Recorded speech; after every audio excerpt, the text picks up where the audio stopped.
అలవాటు, తీసుకోండి. అవును ఇట్లా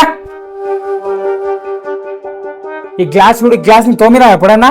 బయట పని ఎలాగో చేయడానికి శాత కాదు, ఇంట్లో పని కూడా చక్కగా చేయలేవా? పోయే సింట్లో ఉన్న అంట్లన్నా మంచిగా తోంపో. నాని 200 బాబా, పాలైపోయినాయి, చిన్నోనికి పాలు తీసుకొస్తా. బుద్ధుందా? ప్రతిరోజు 200 అంటే ఏడికెళ్తాను? అయినా పుణ్యానికి వస్తున్నాయా డబ్బులు? ప్రతిరోజు పిల్లగాని పేరు చెప్పి నువ్వు దాచుకుంటున్నట్టున్నావు. ఎందుకు నాని ప్రతిరోజు నా పైన నోరు పారేసుకుంటావు? పెళ్ళైనప్పటి నుంచి ఇదే గోల నాకు. ఎప్పుడు పని చేయలేదు, పెళ్లి కాగానే పిల్లలు, సంసారం చూసుకోవాలి, అత్త మామని చూసుకోవాలి, ఇంట్లో గొడ్డు చాకిరీ చేయాలి నేను.